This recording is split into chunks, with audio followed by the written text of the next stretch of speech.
कल्पनाथ बाबू जी से, जो बहुजन समाज पार्टी के सिद्धार्थ नगर के मुख्य जोन कोऑर्डिनेटर हैं।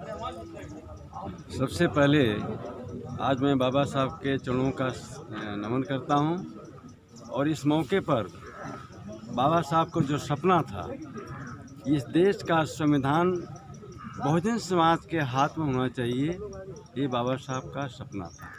बाबा साहब ने जब इस देश के दलित शोषित समाज को उसका हक अधिकार दिलाने के लिए संघर्ष कर रहे थे, तो उस संघर्षों के दौरान बाबा साहब ने महसूस किया कि जिस समाज के हाथ में सत्ता की बागडोर होगी, वही समाज आगे बढ़ेगा।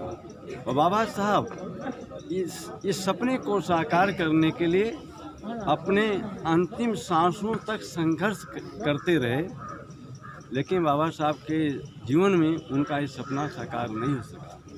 आगे चलकर बाबा साहब के सपने को इस देश की सत्ता की बागडोर बहुजन समाज के हाथ में हो, तो इस सपने को साकार करने के लिए मानव कांशीराम जी ने वो भी अपने जीवन की अंतिम सांस तक बाबा साहब के सपने को साकार करने के लिए, इस देश की सत्ता को प्राप्त करने के लिए संघर्ष करते रहे। आज हमारे बीच में न बाबा साहब डॉक्टर अम्बेडकर हैं, न हमारे श्री कांशीराम साहब हैं। उनके सपने को साकार करने की हमारी आपकी जिम्मेदारी है।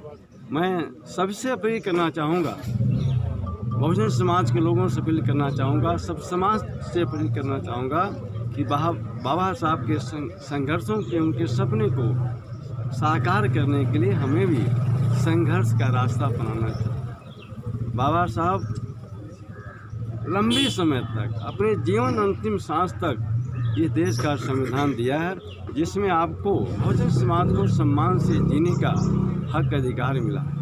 इस संविधान को भारतीय जनता पार्टी ख़त्म करना चाहती है। इस नाते यदि इस देश को, संविधान को बचाना है, तो हमें बहुजन समाज के लोगों को ये देश की सत्ता की बागडोर प्राप्त करना होगा।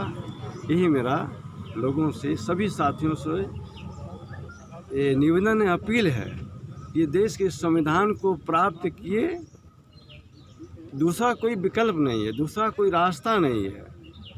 तो साथियों, इस मौके में सभी साथियों से अपील करना चाहूँगा, ये देश को सत्ता को प्राप्त करने के लिए इकट्ठा होकर हमें संघर्ष करना चाहिए।